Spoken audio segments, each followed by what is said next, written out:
Hello aspirants, this is me Yasmin Gill, and in today's video we'll be covering the PIB highlights of 31st of March. So being the last day, I would again remind you, in case you liked the March course, do rate and review the course so that we get the appropriate number of ratings and reviews, and we'll get to know whether you liked the course or not.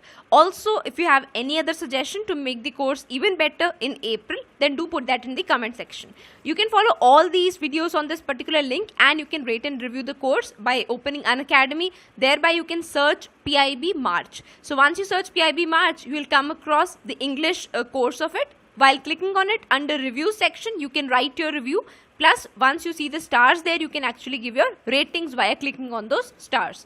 So, less number of PIB updates today. We won't be covering Indian Express articles.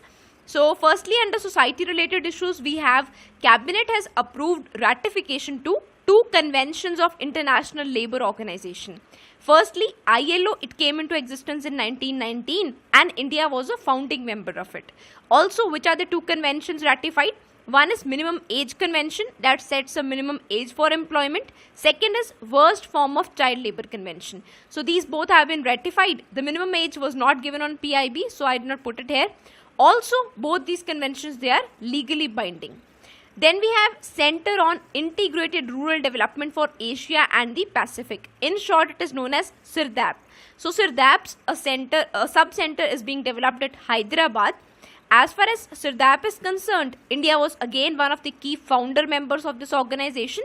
This organization grew up after initiative taken by Asia Pacific region. It is mainly to promote rural development. So it is done in collaboration with FAO, that is Food and Agriculture Organization of United Nations. Headquarters of CIRDAP, they are located at Dhaka in Bangladesh.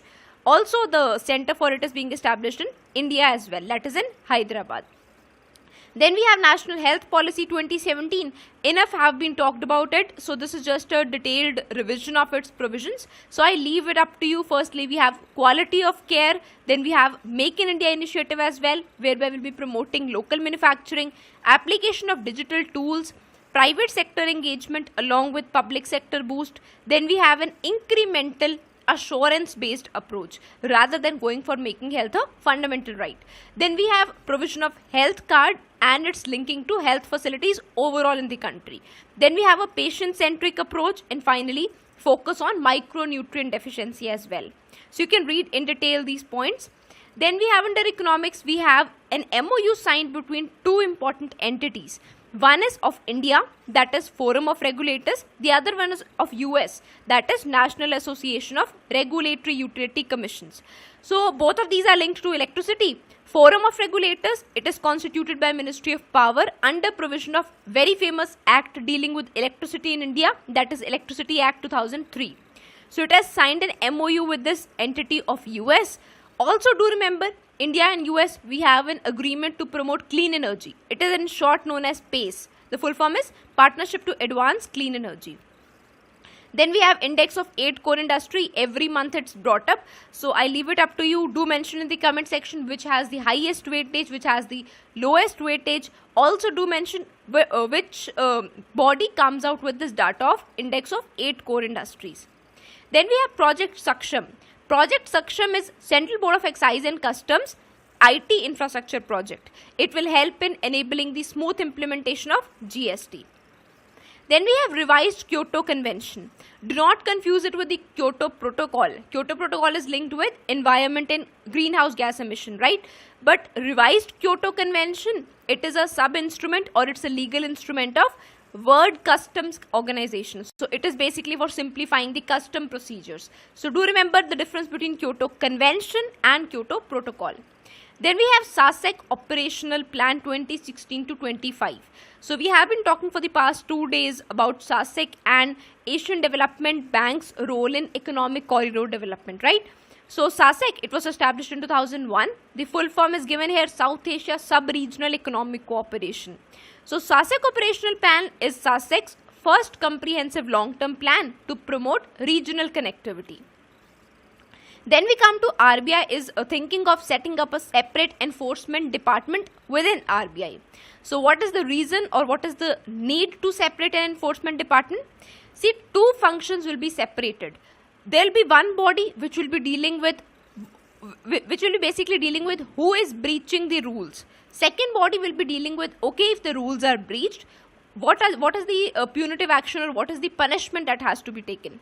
So the enforcement department, it will be linked with, firstly, the policy making regarding the enforcement, and secondly, initiation of action against the violators. So this will be the function of enforcement department, so that it can separately deal with enforcement action.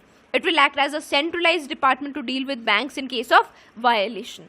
So this is about enforcement department. It will be formed under RBI. Then we have, see, you need not go into income tax return, what each form is known as, and so on.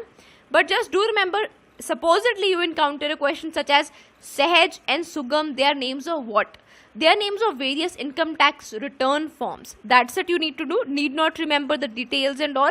So this is just for information. Just do remember Sahaj and Sugam are names of income tax return forms.